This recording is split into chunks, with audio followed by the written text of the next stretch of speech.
Hey there, I'm Scott, and this is Tangents.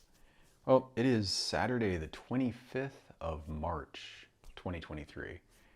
Um, just a day ago, I was getting ready to go to Japan, and the day before that, I was thinking about the trip, and the day before that, I was working on my PhD. It's just like the perception of time and the passage of time endlessly fucks with me.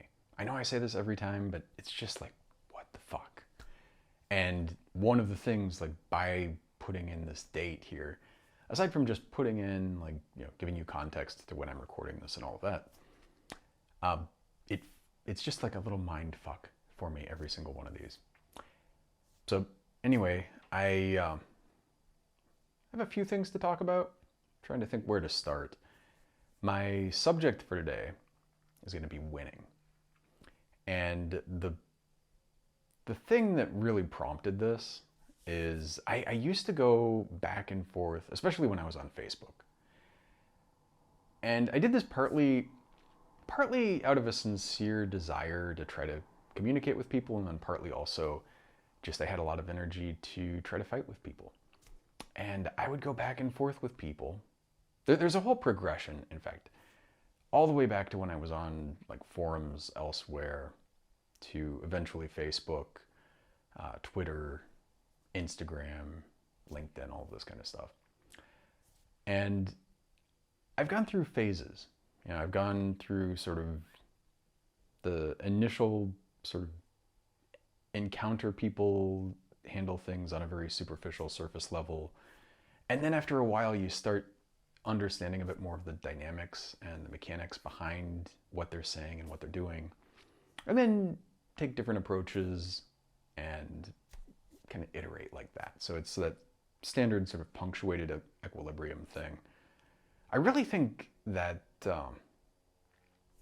just in general, I mean, I guess it's really like a phase transition, but which is weird because I said phases, but the English meaning of the word phases doesn't really mean phase transitions, or maybe I should look into the etymology of that. It'd be funny if it did originally, like, they diverged and somehow they actually happen to be related. But I feel like here, the phases that I'm talking about are essentially like big state changes that happen to your approach for something, or your understanding, or how you see it, how you perceive it, how you react to it, all of this kind of stuff, a confluence of things. And they're not just sort of an individual piece of either your personality or how you're interpreting something. It's just a bunch of things move together. And I think, I mean, obviously, like, anytime you make a generalization, it's generally not general. But I do feel like there is something to the idea that when we do have these realizations, it's that sort of thing. It's that you sort of struggle for a while and you don't necessarily feel progress. Things happen slowly. And then you hit a tipping point or something, and then things seem to happen all at once. I've definitely noticed this with Japanese. Now, my Japanese is really, really rudimentary and terrible right now, but I'm working on it. And I've noticed, like, there was a point where I went from not being able to read hiragana at all to now I can actually do a pretty good, passable job of it. Somehow katakana still struggle with, some of the characters at least, but the hiragana I'm pretty solid at. And I'm working on some kanji much, much, much, much more slowly than I would like.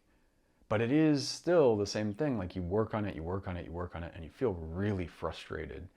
Especially, I will say, when I'm more sleep deprived than I usually am, I've definitely noticed just cognitively I am impaired, and my ability to retain new information and to assimilate it is frustratingly bad. Like, I will I will normally, if somebody says something, like, remember it.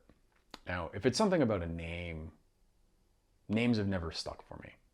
Yeah, and if somebody, especially like if somebody's name is Bob, in my mind, that's no different really than Tom or any other sort of three-letter name that starts with a consonant.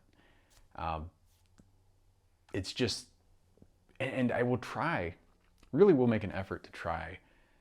And I have had some success when I'm teaching because I feel like people do appreciate you trying to learn their name. And that repetition and that practice helped me a bit. But still, it's always been a struggle for me. And it's just something that I almost, I laugh at it all the time. And I almost feel like I'm just putting on a show or joking about it or exaggerating it. But it's really, really hard for me and frustratingly so. But in terms of concepts, like usually if somebody explains something to me or I understand why things are a certain way or how things work, once I get that, I own it. I just, and it's been that way pretty much my whole life. Like if something, I wouldn't necessarily remember the Battle of Hastings was 1066 without some repetition or without something to attach it to. But if I learned kind of the dynamics of either events in history or how a mechanism works, and I don't mean, when I say mechanism, I don't mean like learning the details of the Krebs cycle and each of the transferases and some phosphodiesterase, any kind of these pathways. I don't mean learning like the detailed names and things, but learning conceptually like how it works and how signal transduction pathways work or how things like this. Once I would have that, it would just click.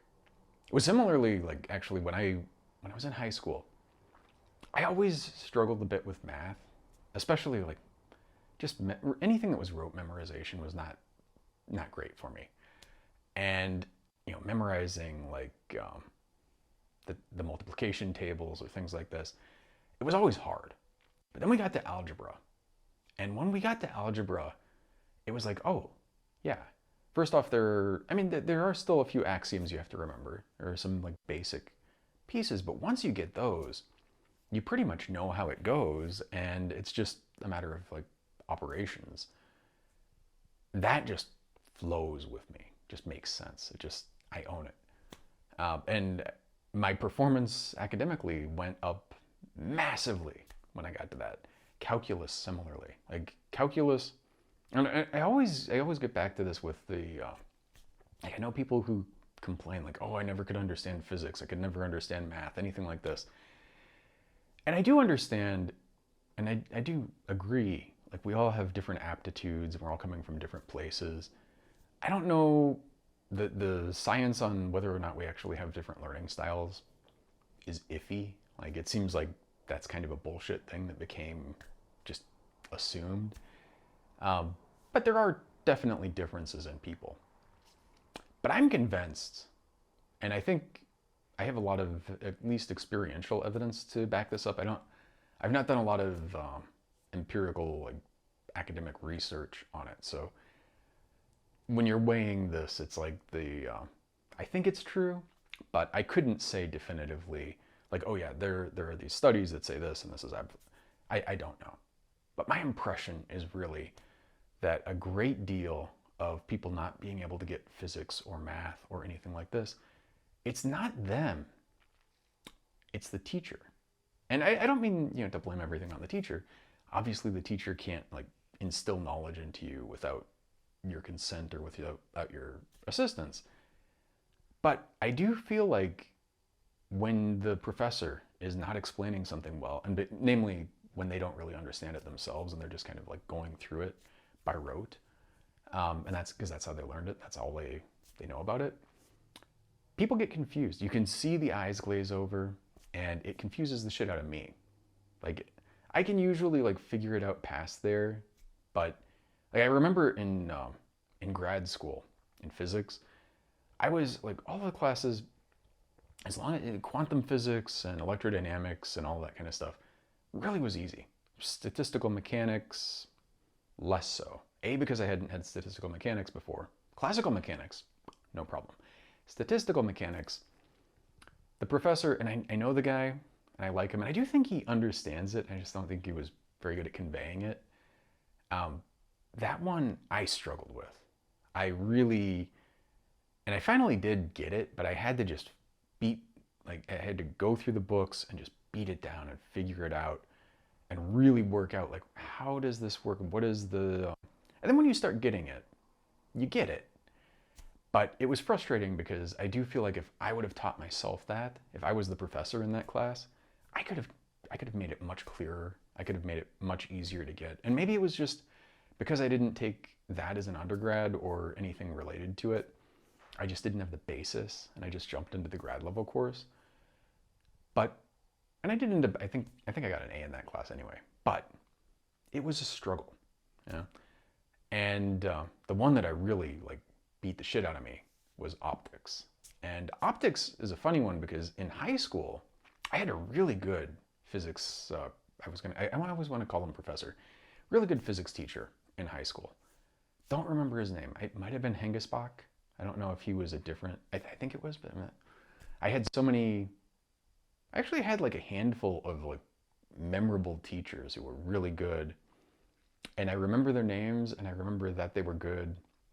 I don't quite remember which is which. It's kind of sad. Again, I'm not, but I think it was Hengesbach, whatever his name was.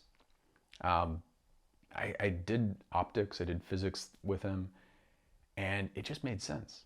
Just like Snell's law, got it. Reflection, refraction, all this kind of stuff. It just made sense. And then in graduate school, I took an optics course, and it was the only class, I think it was the only class that I withdrew from as a graduate student. And the professor of that class, I mean, I'm sure he understands optics to some extent, but man, it was so opaque to me. And it was all of what he was teaching was like rote memorization and not the concepts. And the thing about that is when I had another actually for abstract algebra in undergrad, Dr. Ehrig. He also taught GR and differential geometry and topology. When I had that, he had this thing that he said, like, you know, I'm just gonna, the thing to do is not memorize the proof and all of this. You could do it, and people do. And then you end up with the people who go into their physics test allowed one two-sided sheet of paper, and it looks like fucking microfiche because they've got everything there, which you can't find stuff in it. It's so confusing. And if you listen to Dr. Ehrig, though, he's like, oh, just bring the seeds with you and know how to plant them and know how to water them. And then from there, you can grow the proof. If you understand calculus, the basics of it, all of the stuff kind of makes sense. Whereas if you try to memorize stuff and you don't get it, you have to memorize every variation of something. And then if somebody throws a slight curveball at you, if you understand how it works and how to grow it and how to do it, it's not that hard. But if you don't, it's confusing as fuck. And yeah, it gets really bad. It's actually, and this will get to weirdly the subject of today, the winning thing. If you go to ChatGPT and you ask it to write a program write a program for a microcontroller that makes an LED on this GPIO blink 1 hertz and this kind of stuff. You do that and it will blow your mind. It'll actually work, and it's almost scary. It's like, shit, that was easy. And the thing is, it's getting stuff in GitHub and it's referencing that, and then, you know, basically it's not regurgitating it per se, but it's using that as sort of a framework. And the thing that is interesting about it is obviously, like, you can go, well, what if you change it to do this? What if you make it 2 hertz instead? Or what if you make it blink twice one time and then one the next time? Or do this and that. Yeah. And it can do that kind of stuff. But if you ask it to do something that is not in the corpus that it's studied, it falls apart really quickly, impressively quickly. Like, I was trying this, and the thing that's frustrating about it, or scary about it, or disturbing, is if you didn't know the programming and you didn't understand it, you wouldn't know the difference. It might not compile. Definitely will generate code that won't compile, but if it does compile, you'll think that it's correct. And the funny thing is, of course, because of the way that it's generated, if you do the same prompt 5 times, you might have 5 programs that are not actually the same program. Like, they certainly for corner cases will behave differently. and maybe just in general. But the thing that really, like if you want it to fall apart, Blink, this is one example. The thing is, of course, as soon as I say the example, someone could write the program and then it could assimilate it, but it's the person writing the program to do this that it uses to make it look like it knows what it's doing. The thing that I got was like Blink every, I don't remember exactly my prompt, but for some reason it was the first thing that came to me was just, I've completely lost the name of the sequence. That's horrible. I'm so terrible with names. It's really frustrating. But basically I was saying, have this, the sequence, really well-known sequence, which you might even be screaming as you're hearing this, which I can't think of. And it's just, you sum the current version or the current value and the previous value. And that sequence, have that delay or that many blinks or whatever. And if you do the delay and you count every second, count by this much, that's no problem. Came right through, done and done. And then I asked it to wait that much time, that many seconds, and it fell apart massively. It's still, the first time it tried, it was still 1 second. The second time it had I think it had like 2 or 3 loops, and the inner loop, like the variables were all fucked up. And it looked, if you looked at just a couple of lines of code and you just kind of glanced at it, you'd think it was right, but it was really wrong. And you just keep going, and I kept going back and forth with it. Finally, I was able to get it to basically do the thing that I wanted, but it took so much effort going back and forth. And it's like, if I was doing this by hand, writing the program, it would have taken me a fraction of the time. And the thing is also, if it was, you could have bugs either way. If the bugs came from your prompt, and again, it's non-deterministic how it goes from the prompt to the program, the bugs that come in there, fuck knows what they are. And you run the same prompt multiple times, you're not going to get the same code, which means if you try to debug, either you freeze the code that it generated and then iterate from there, or you freeze the prompt and then it's just like, who knows what the fuck is going to happen. And so, I have some experience with this. I have some experience with machine learning systems and this kind of stuff as well.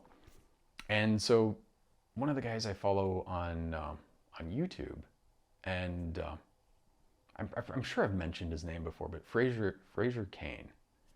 He's a astronomy guy, or he's an astronomy journalist, one of the things I really love about his thing is he makes a really big point about how he's a journalist, not a scientist, and he explains consistently, I don't have an opinion on this thing because I'm not a researcher. I just know that this researcher did this and said that, and this is the thing that, and he's really clear about it, and he really is deliberate about it. And I wish more science communicators were like this. I think about the contrast between, say, that and NDT and oh God, what is his name? I can see his face. I can see the white book.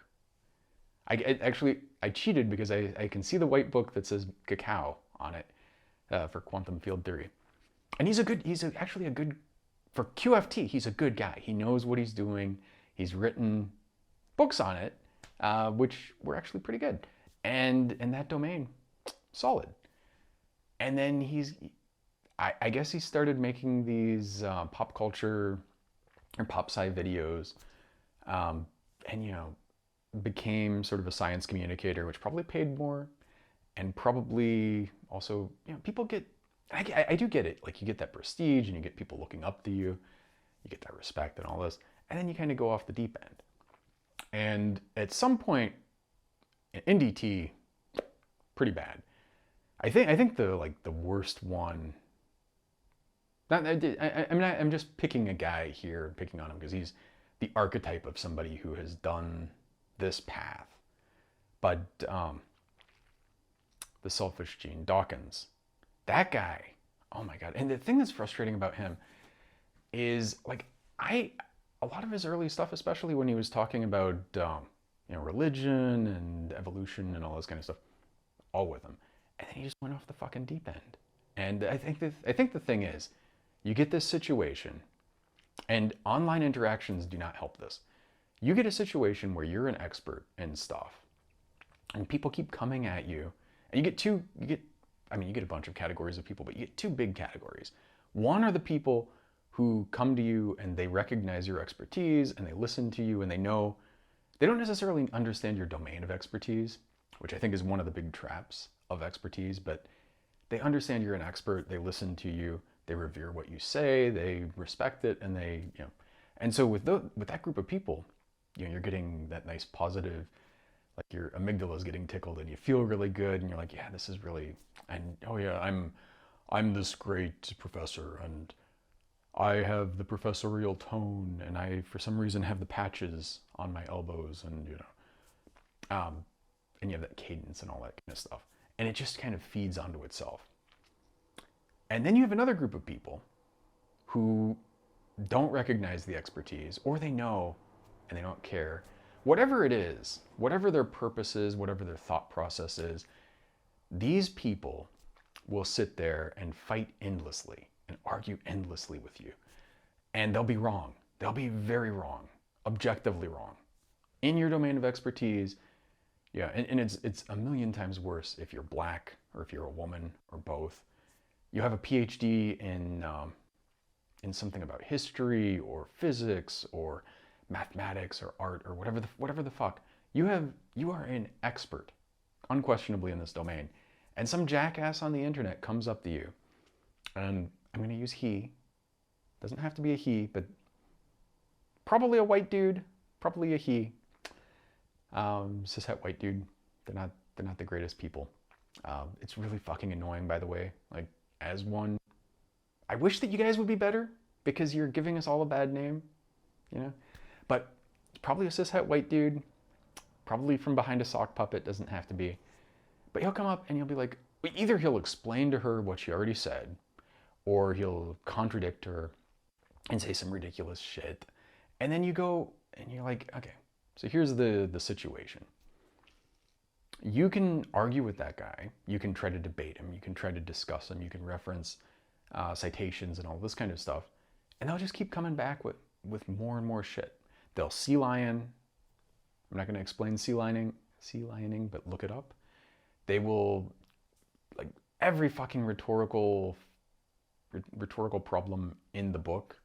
Like, you go to Wikipedia on all of the logical fallacies and rhetorical techniques and all this kind of stuff, and it's like a checklist for them. They'll just go through and just every fucking one of them. And it gets really irritating and really tedious. And at a certain point, and I'm going to go back to Dawkins, definitely cishet white dude probably factors into this, but he gets that stuff, and then at a certain point you start going, well, you guys are fucking dumb and idiots, and I'm not even going to deal with you.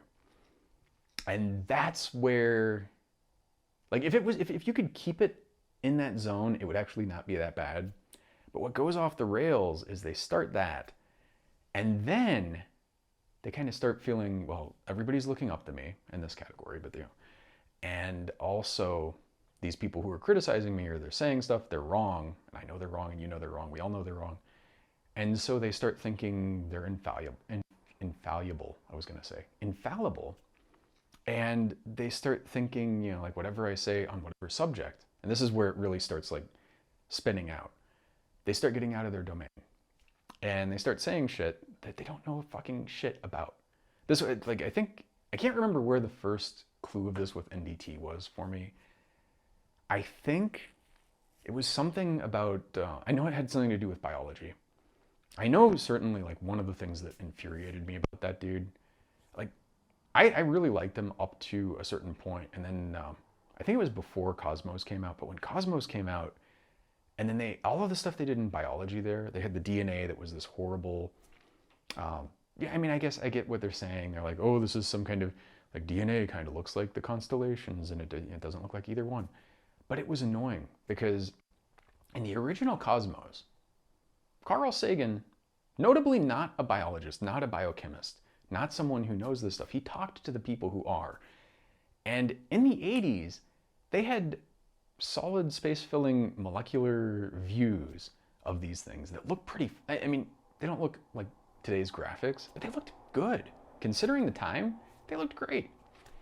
And they were accurate. Yeah, I mean, obviously, what is an accurate representation of things that are below the wavelength of light that you can see and all that? But as accurate as they could be, within reason. They don't have like electron clouds, and they don't have, you're not getting all the quantum mechanical stuff. But in terms of the structure and the motion and this kind of stuff, pretty good. And the motion on these enzymes too, because you'll see all of these animations with these enzymes, and the thing that they always like to do, and this is not how they work, but they like to basically morph between, like, they go from, they'll always be like some, they think about like a F0, F1, F0 ATP synthase.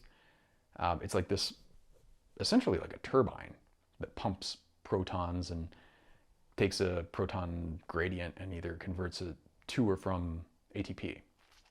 ADP. Anyway, don't worry what it does too much, but it's a turbine. It's a mechanical turbine at a molecular level. And they'll take the snapshots of them in different positions, and then they just kind of like morph them together. And it looks like, oh yeah, and it looks plausible if you don't know any better, but it's not how it moves.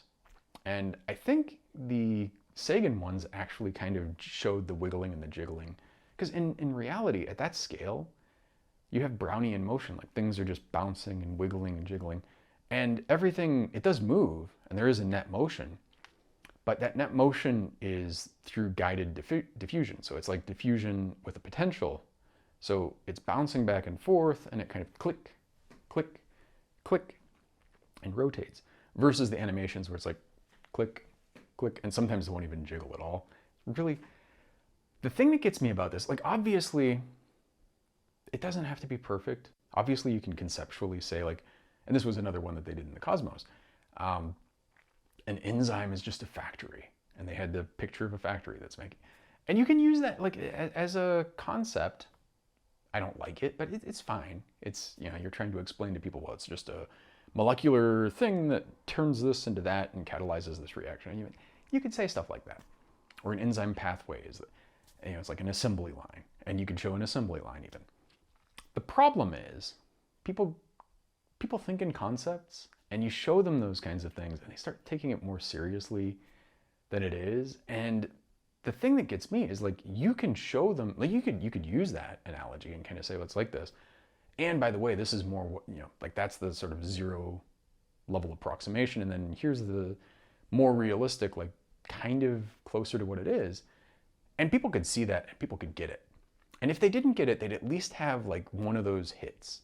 Like, it's one of those things where I think about genetics. I've taken genetics, I don't even know how many times. I've taken molecular genetics.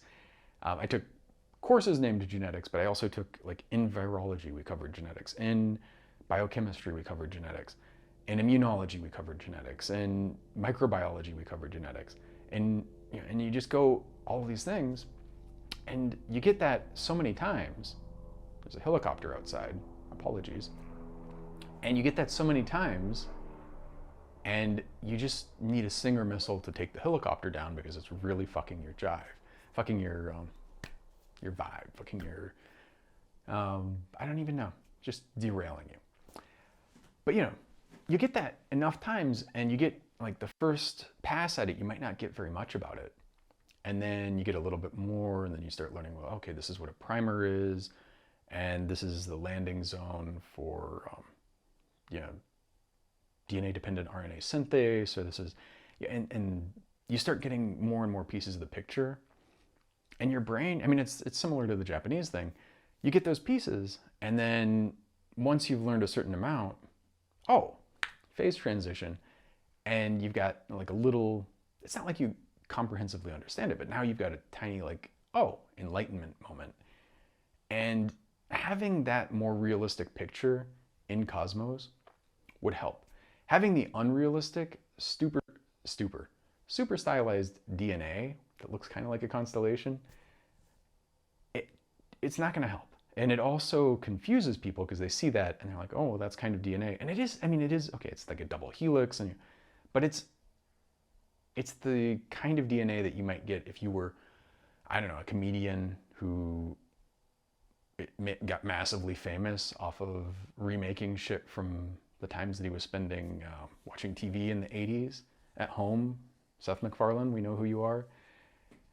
I mean, seriously, I have a little gripe with Seth. I have others too, but one thing that gets me about that guy, and he's a little bit older than me, but there's definite overlap in the TV that we watched as kids. And you watch The Family Guy or some of these things, and you can just see like everything in there is just some remix of some shit that he watched. And at a certain, like if it was just like a little bit of homage, and like everything is kind of like taking a takeoff of stuff, or I could give him some pass. But it's like no new ideas, just his interpretation of that shit regurgitated. I'm having some real like linguistic glitches today. Got to reset some processor or something. But it's just, it got irritating. Once you start seeing that too, like before I saw it, I don't know why I didn't notice it. And then I started noticing it. And then it's one of those things where you notice, you start looking for Ford Explorer. And before you didn't even notice them, and now you see them all over the place. It's not that they're probably not appearing, but you're just noticing them. Maybe that was the problem. I've just started noticing it, but I think it's there. I think it's really, I know it's there. I think it's a real problem though. But anyway, you can tell like he and NDT, probably the synthesis of the two, some combination, got that idea of like, oh, it's a double helix. So it's like, and then they sort of stylized it, and then, and you can see whoever did it didn't know what the fuck they were doing, never talked to somebody who's ever seen and actually paid attention to what it looks like, and they don't have a major groove or a minor groove. It's just like this, and it gets really annoying if you know what the stuff is. And it also, like, I think about it, and it's like, people are gonna look at that, and if they're just a normal person, no big deal. But if there's somebody who goes to school and studies genetics, they're going to have to unlearn the perfectly symmetric major, and they're going to have to unlearn like the structure that they drew. And then they're going to have to learn, oh, well, it's actually got this backbone, and it's actually got like one major groove and a minor groove, and enzymes actually look more like this. And it's just like so much extra work. You would have to learn stuff anyway, but it's just, unlearning is much worse than not knowing it, or than having like a primer for something and then building from that. So it always irritated me. I think though it was something he said before that, NDT, I'm back to, that got me. It was something about, I don't even remember what, I think it was a statistical thing about risk or relative risk, and it was wrong. It was, I'm not sure if I'm just convincing myself that it was like an epidemiological thing in terms of risk of doing something. This was way pre-pandemic, but it was something like that. He said it was wrong, and he was very, very certain about it. And the problem is you get somebody like that, and they're very certain about it, and there's something about like his tone and his cadence. I mean, he's a professor, and he really, like, if you didn't know any better, it's the fucking Biden effect. If you didn't know any better and you saw Biden debating with Bernie, you would believe Biden, right? Trump, the fucker's lying. Like, the only plausible excuse I've ever heard for anyone not knowing that Trump is lying, and I don't even agree with this, but the one that I've heard that kind of works for me, is like, no one would be that brazen. Because if he was actually lying, he'd probably make more of an effort not to look like he was lying so much. If he was actually such a con man, he would make more of an effort not to be such a con man. And apparently this one actually does have empirical evidence behind it. If, like, sort of the bigger lie you tell, the more implausible something is, the better that is in terms of conning people, for a variety of reasons. One of them is, of course, that you're filtering out the people. It's the same thing with spam. Like, you send the spam, and we all get the ridiculous spam, and most of us just ignore it. And you're like, who's going to fall for this? But the problem is there are people that fall for it, and those people get the 419 scam. They fall for it. And if they're the kind of person that will fall for it, they're really susceptible to it, like more so than the average person. So they're actually focusing on the right demographic that they could actually exploit. Versus if you just did something that was kind of plausible, anyone might go for it. And then you waste your time, and then they'll go a few passes, and then you'll be like, this doesn't sound right. And then you fall off, but you've just wasted all that time. Versus now you have this population that's enriched for gullibility and for believing just ridiculous stuff. And so it helps. And then also you have this is the cult problem as well, the sunk cost fallacy a little bit. Like people, you fall for something and you start to go a little bit, and I think this is a big thing with Trump. People kind of go with him a little bit, and then at a certain point, you get over some hump where you're like, I really should have realized that this was all bullshit, like way back there. But now you're committed. And now to admit that, because of the way our society deals with like being wrong and learning and correcting ourselves, it's not like you saying, oh, I was wrong, I'm going to change my mind and get more right. That's not a good thing. The good thing is going like, oh, I was always right and I was never wrong. But, I'm the greatest, I'm number one, all that bullshit, all the stuff that Trump says and does. That's kind of a reflection of our society and how it teaches people to deal with errors and mistakes, which is really bad because it means that people who are wrong tend not to want to accept that they were wrong, because it's not like you're improving yourself by correcting it. You're saying, oh, I was bad. You've got your identity tied up with being wrong. And so it's not like something that you said or something that you thought was wrong, but you were wrong.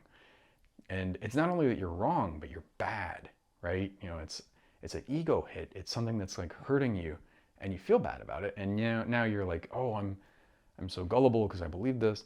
And you don't want to accept that. So you just keep going down the path. And then the next thing you know, Trump is lying to you in a way that is so obvious that like people are like, how do you not see this? And you may even see it.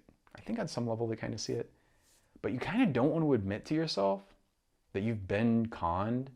And so you keep getting conned more and more and more. And you keep doubling down. And you keep going further and further. And it's the same thing with like Ponzi schemes and things like this. Like people get invested. And once you start going past a certain point, you keep going, and you keep doubling down. And you're like, okay, well, I'm already invested, so I'm going to try more. But anyway, moving on from that.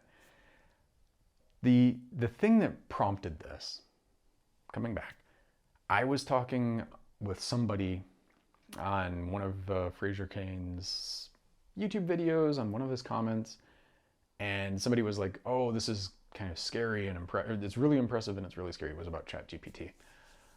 And I said, yeah, it's impressive, but it's kind of like a calculator.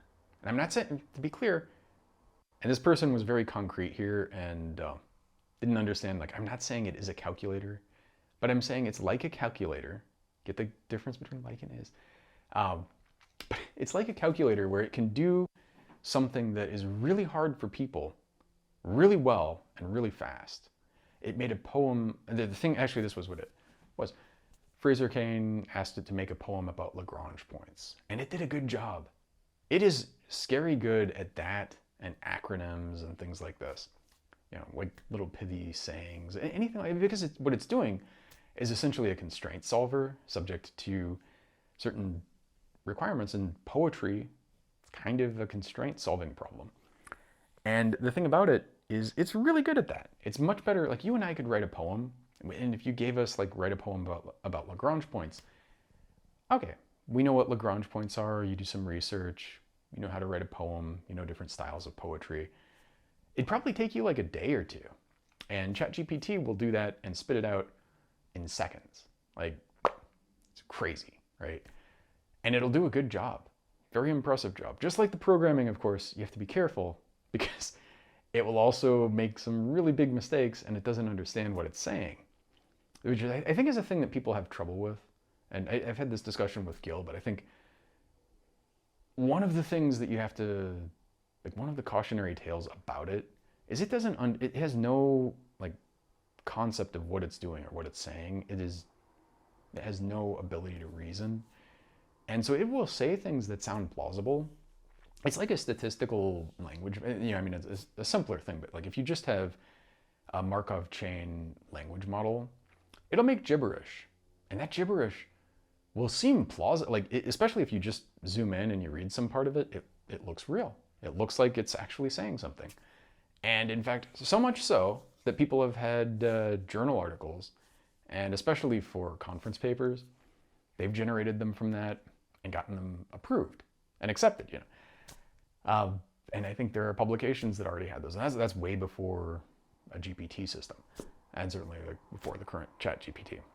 ChatGPT is a bit better, and it's more plausible, and it's better able to take things and, I mean, just the way it works. It's kind of able to take what it's already said, what you've already asked it, and kind of expand on that and work from that. And so it seems better than that simple language model. But yeah, it's also still a kind of a magic trick.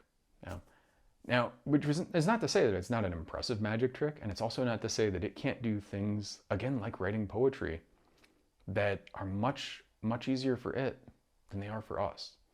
Similarly, like generative, like if you're copying an artist's style, these things are really fast and they're really good at that. And if you were a human, even if you're trained, and even if you just spent like years being able to really quickly do portraits in the style of Van Gogh, rather, you can do a Van Gogh in record time for a human. You're going to be beaten by this fucking thing. And you're going to be beaten by it not only in that sense, but also it can do different styles. It can do things much, much faster than you, and probably better. That doesn't mean, it's got that one aspect of human cognition down pretty well. And it is very impressive. And I want to be careful when I'm saying this, because I'm not trying to dismiss it. I'm not saying it's not an accomplishment. But I'm also saying, like, it is one piece of human cognition, and it's similar, and this is where the calculator analogy came in. The calculator is really good at multiplication or division, things like this. And it's much, if you get the best person in the world, they might be able to compete with a calculator, like a pretty fast person keying stuff in, for pretty large numbers. There are people who can multiply and divide those things quickly. But no human being can do trillions of floating point operations per second, right? Like a processor can. And that's something that we can do easily today.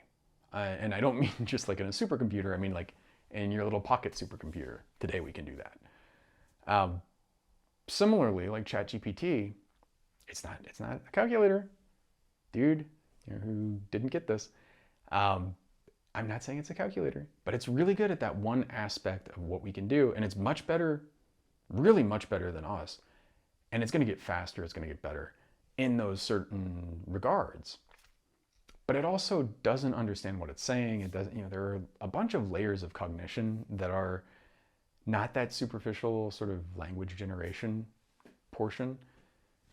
The thing is, of course, you could probably, if you had ChatGPT and you're talking to it, you're doing like a Turing test, you'll probably figure out that it's not a human. But if you didn't know you were talking to that, and especially if you didn't know what to look for, and especially if you're really kind of operating at a superficial level and you're not like teasing stuff apart, it will convince you. It's a much better version of Eliza.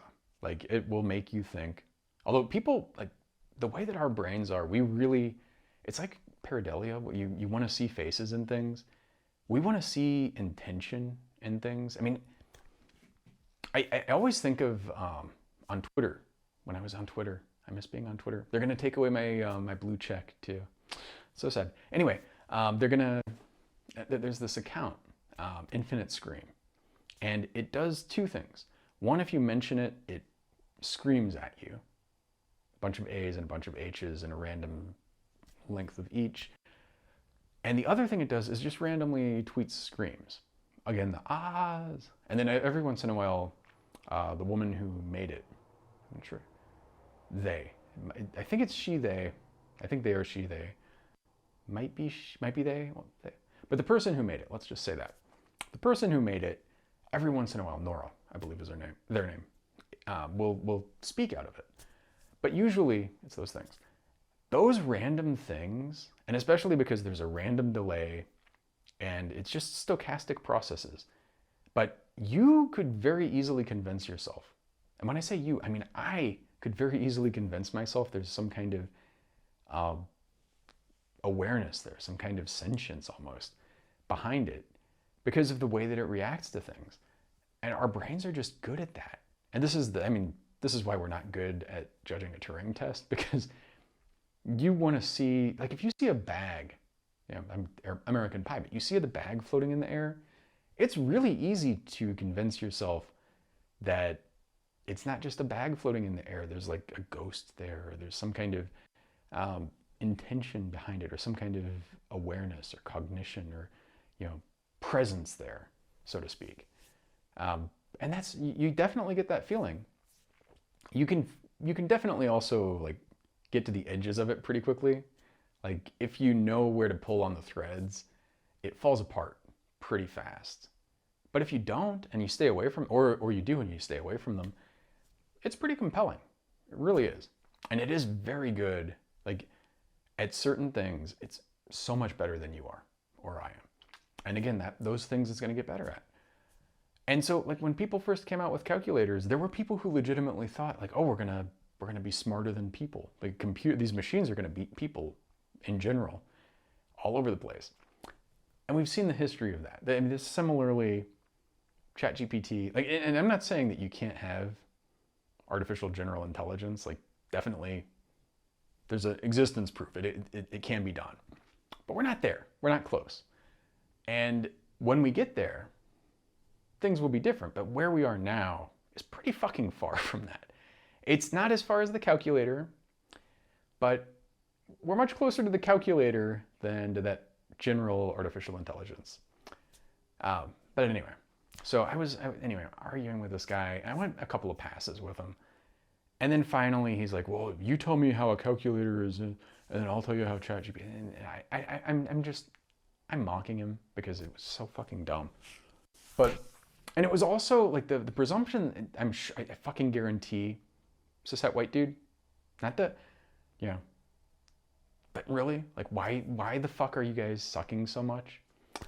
But anyway, it could be somebody else, but really it's probably not. And so, you deal with this shit. And finally I was just like, whatever. Yeah, you're right. Sure, go on, enjoy. I'm not even gonna bother. And this is I don't know, there's a certain, it's not that I've gotten more mature. It's not that this is a more effective approach. It's just that I've gotten like bored and tired with these people. And I think the boredom, I can't overstate how much they're just fucking boring. Like these people will go back and forth with you endlessly. And it's always like, one big problem with being an expert and trying to talk to somebody is like somebody will be like, oh, well, send me a link or send me show me your evidence. Show me your evidence. Totally reasonable question, by the way. Show me your evidence. The problem is, if it's physics or microbiology or immunology or any of these subjects that I have spent years studying, show you my evidence includes saying like, you need to have the fucking context. You need to understand all the shit that I understand. You have to have spent years probably of studying this stuff. And then you could read those papers in that framework and put them together, and then you kind of get it. But if you don't have that, like there's no link that I can give you that gives you decades of education and experience and wisdom. And so you get in this problem where it's like, I can't show you the evidence because it would take fucking years. Like, I mean, okay, to be fair, we could spend a week, maybe 2 weeks, going back and forth and really talking about it. And maybe I could convince you, maybe I could get you to see the light or get you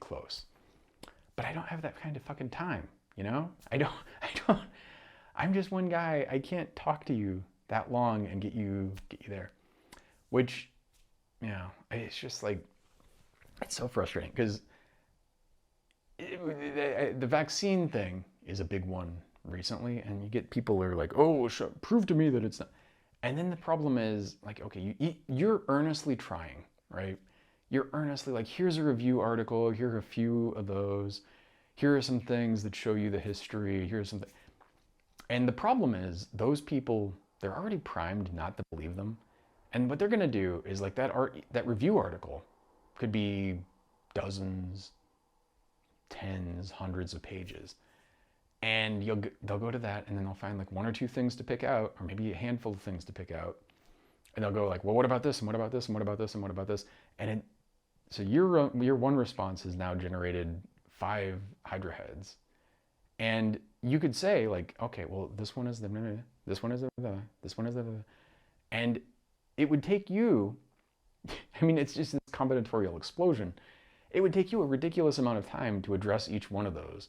And then they can pick on whichever one is the weakest or would go someplace. Like, even if you completely address them, they just throw in something else. And then, you're on this wild goose chase that never converges.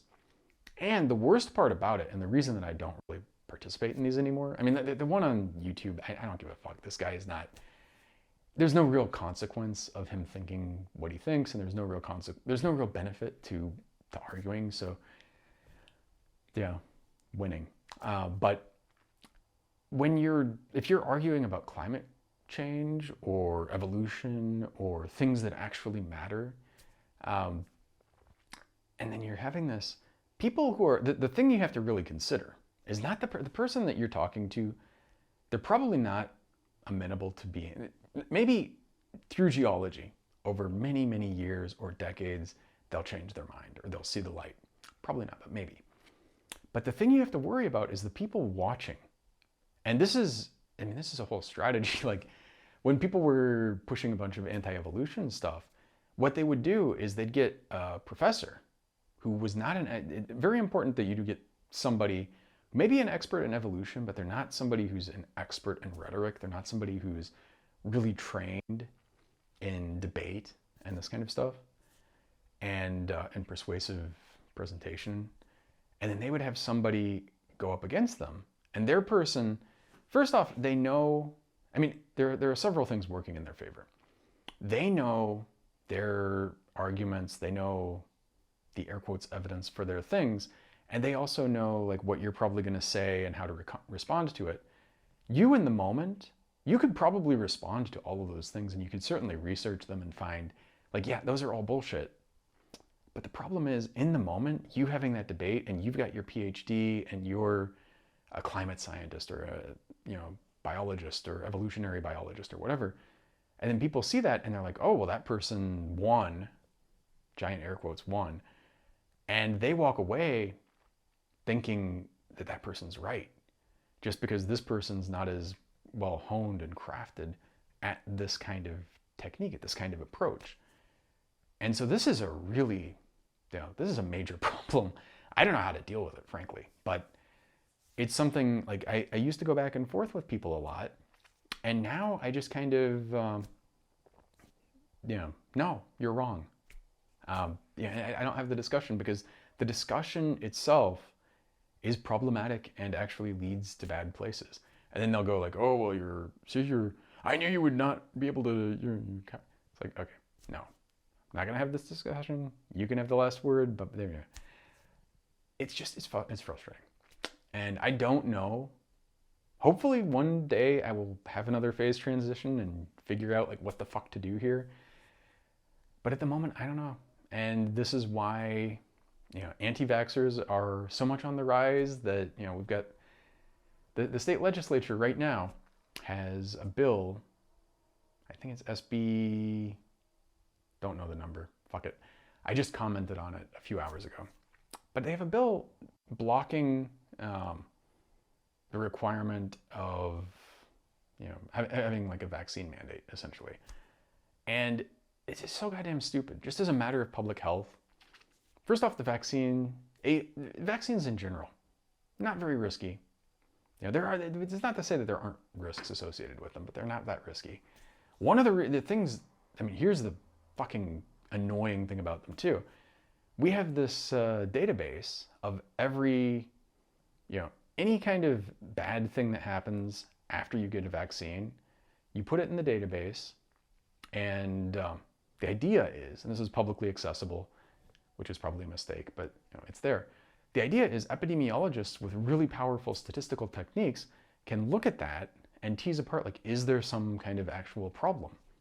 And yeah, there's a lot of noise, but they have really powerful techniques to kind of filter out and find, like, oh, and they actually do occasionally find, like, oh, there's a problem here, and then we fix it. Rarely, but it happens. But the problem is people see that and they don't understand causation versus correlation. They don't understand anything about this. They certainly don't understand the epidemiological statistics. And they see that and they're like, all of these things that came after somebody got a shot came from that shot. Yeah. It turns out everybody who's ever had a vaccine, after 200 years, they're dead. They're dead. It's killed and that's how you go, because there's this like little logical slippery slope from obviously people don't live 200 years to people die 200 years after they're dead 200 years after the vaccine. Ergo, the vaccine killed them. Big fucking logical leap. Very wrong. And people get that stuff. And then the next thing you know, you have a bunch of anti-vaxxers and you have old diseases that should be completely eliminated on the resurgence. And it's really fucking horrible. And we're getting worse. I think we're getting worse on that. Like the masking, I don't even want to get into this, but like, it's such a fucking no-brainer to be wearing a mask. And especially if, not just, take away COVID from the equation. You have a respiratory disease. Wear a goddamn mask, just as a matter of courtesy. Better yet, stay the fuck home. Don't go out and get people infected. And as a matter of public health, it turns out that the cost of you doing that is much, much less than the cost of you going out and getting other people sick, because there's a lot of lost productivity from other people getting sick, and people die, and medical, like they go to the fucking hospital. You might not go to the hospital. This is the thing that always gets me with COVID, for example. You and I might not probably don't get it. If we do get it, we're probably not symptomatic, or if we're symptomatic and it's even bad, we'll probably recover. But the problem is you get it and you almost certainly give it to somebody else. And since you've given it to somebody else, either that person or somebody else in the chain will get it and die. Guaranteed. Basically, I mean, it's, statistics, nothing is guaranteed, but it's a very high confidence that somebody that in that chain of transmission that you were part of will get it and will die. And if you would have not given it to them, they would be still fucking alive. And this is what gets me. And this is one reason I wear masks, because I don't want to kill somebody. And also, I mean, this is an annoying fucking thing. If we all wore masks for like 8 weeks, we probably would eliminate so many respiratory diseases. Obviously, there are a bunch that have, like influenza has a bunch of natural reservoirs. Other things have natural reservoirs. So, it's not going to be perfect. But if everybody globally wore these things, you'd wipe out a bunch of fucking viruses that are host specific and they're not able to survive in other hosts. And, and if you didn't, the few like outbreaks that you got, you find that outbreak. And then if you have a vaccine, do everything around there. You do the halo thing. And everybody around them, they wear a mask. Everybody wears a mask. You isolate, let them go through their course. And then you can eliminate so many diseases this way, even without vaccines.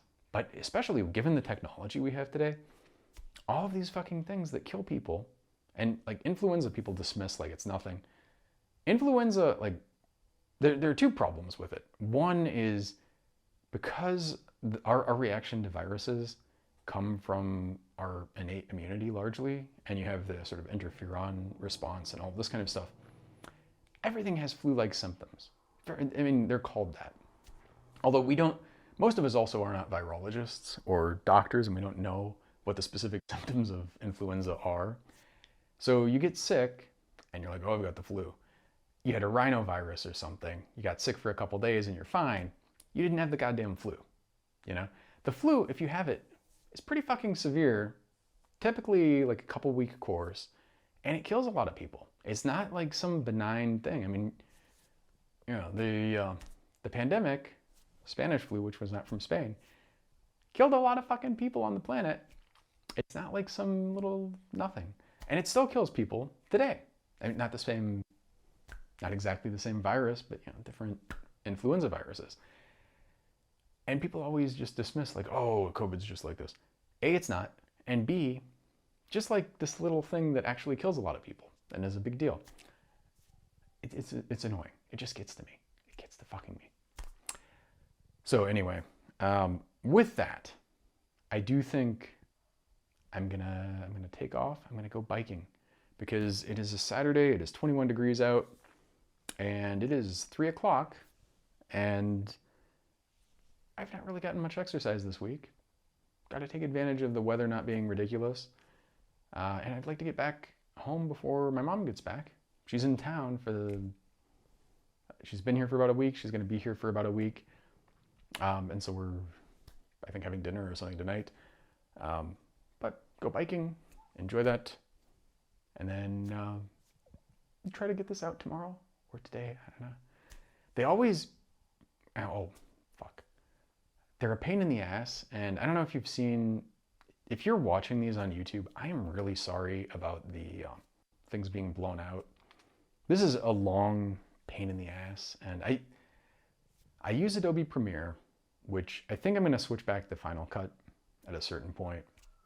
A, because Creative Suite is expensive, and B, because Adobe Premiere has this problem. I'm recording this on an iPhone. Now, I should probably have like a DSLR or, you know, like a nicer camera. And I'm using an iPhone because I'm not like I'm not a videographer. I'm trying to do something that's like, okay. The iPhone records everything in HDR. Adobe Premiere has, you know, like ways of kind of dealing with HDR. It has color spaces, has lookup tables for all these things. And so I've done a lot of research to try to work on this. I've spent a lot. You wouldn't guess this from the way the pictures look, but I spent a lot of time on it. And a lot of people have problems with this. And so there's even a guy who came up with a lookup table, and he's like, oh, you have to use this color space and then use my lookup table, and everything magically works. And as you can see, if you look at any of my fucking videos, sometimes it works, sometimes it doesn't. I'm doing the same thing, incidentally. I'm not, like, why does it work this time and it didn't work that time? Is it? I don't know if it's like a different, probably every time I make these, there's like a patch version difference in Premiere at least. Whatever it is though, I'm doing the same, like I have the same workflow. And sometimes it's bad enough also, like the one that I just put up, I went back and I tried to fix it, and it was better, but it was really fucked up the first time. And you know, I put a filter, I had to put an extra filter on to try to like tweak it and go from HDR to, it's really just annoying. And the worst thing is also, in Premiere, it looks perfect. The color space looks good, all of that kind of stuff. But the JPEGs and the videos that get exported, they're fucked. The colors are all fucked. And you know, it looks blown out and crazy. Or it looks desaturated. It just looks terrible in different ways. I'm working on it. The problem is, as I often say, I spend a lot of time. I spend more time on these than you would think, especially given how unproduced they are. But I just don't have enough time to deal with it. And also, I've spent a lot of time trying and have not gotten something that works really well. And it's really fucking frustrating. Yeah, it annoys me every damn time. So with that, apologies. It's probably going to keep happening. And, you know, for winning. I mean, this actually also goes into, this is going to be the last thing I say, because this is one that drives me fucking insane. Agree to disagree. Let's just agree to disagree. No, I don't like this because I understand what people think they're saying when they say it, but the way that I take it, and the way that it feels to me, and the way that I think is correct, is that you're telling me, without my consent, that we are going to just table this and agree to disagree. But I never made that. You're not even asking, can we agree to disagree? You're saying, let's just agree to disagree. To me, there's a very big difference between that. And it gets also to, like this winning concept. When you're dealing with these people on fucking line, I often, like, the move that I do anymore is just like, you can have the last word. I'm just going to get the fuck out of here. And then people, the thing is, if you do that, it really helps to mute them, because they're always going to come back with some bullshit. And you're going to want to come back and like say something. And like on LinkedIn, like a week ago, some dude and some woman were talking about stuff, and it was on, I can't remember exactly what it was, but it was something where she was saying just some kind of like off the wall weird stuff. But it was one of these things, like, she's kind of half agreeing with me, and she's and the people, she posted some comments on somebody's LinkedIn post, and she was kind of agreeing with them, but also kind of like contradicting them. And then I'm in there and I'm like, no, it's not this, it's this. And trying to, and then she's just like, we got in this big back and forth. And then finally I'm just like, you can have the last word, enjoy. And then, some dude comes in and he's like, da, da, da, da. And I had to address that. Well, I didn't have to, but I felt compelled. And then, he's like, well, you're saying the same thing that she's saying the same thing that you're saying. And I think these people just like to disagree. It's not that I like to fucking disagree. The thing that annoys me about all this stuff online, I would rather not argue with anybody. I don't like it. I don't enjoy it. I don't, like, sometimes it's activating and it kind of feels good, but most of the time I find it unpleasant. I'm conflict averse. And, I just feel like some things have to be addressed and some things have to be discussed. And if you just leave them, then bad things happen. Like, I don't know, you have anti-trans legislation all over the place, or, just like all kind of ridiculous shit happens. Roe v. Wade getting overturned. I could just go on for like hours about it, and I'm, losing my fucking mind just thinking about it now. So I'm gonna reel that in. I don't want to deal with it. But the thing is, I do feel like you have some moral and ethical duty when these things come up to talk about them, because people have to understand. As one of the reasons also, like on LinkedIn and on Instagram, I keep saying ACAB. Mainly because people need their fucking repetition, because they're like, oh, you're just a silly person. You have to explain it. I think it's important. You can't just go, it's like, oh, I just don't like cops. No, there's actually, like the systematic stuff, and you go there. But I think people need to hear it over and over again, because people are coming from a place where they just don't believe it and they don't get it. And I will say, a lot of people, I think, are slowly starting to get it. A little bit, at least. Which is why I keep doing it, and it's why I'm going to continue to do it. Anyway, with that, serenity now, namaste, zaijian. I don't know why I said that. I haven't done yoga in so many years. I miss it. I really do miss it. I tried doing it here, and I went to a bunch of places around here. I wouldn't do it now, pandemic and stuff, but after I got here from LA, or came back here from LA, went to so many places here, and I could never find some place that really had a style that I liked. I'm very picky, and kind of bums me out. But I finally just gave up. Similarly, I gave up on croissant. I wanted a croissant. And the problem is, somehow every croissant you get in the fucking US, there are exceptions. There are some that are actually like made with butter, and they're actually not bad. But most of the ones you get, they're made with margarine or some other shortening. That's the bad one. And they're just gross. They're not good. And, they're like, they look kind of right. And you taste it and it's like not right. Versus when you're in Paris, pretty much any boulangerie you go to has a croissant that is good. They have a pain au chocolat that is good. The only time in my entire time in France that I had a bad pain au chocolat I mean, I had, there's a range. Like some are exceptional and some are like good. But I had a bad one once in, it wasn't Nice, it was Toulouse. That was the only time. And other than that, like the best here is like it maybe average there, but probably even like the worst ones there are better than the best ones here. They're at least like, if there is some overlap, they're really just like those two ranges are hitting each other. They're just kissing each other. The same with fucking bread. Like I don't know what we do here. It all sucks. It doesn't all suck. Like there's some bread here that's okay, but the best bread here that I've had is like the most mediocre boulangerie in Paris. But anyway, with that, I don't know why. Thank you again. Zaijian. You win.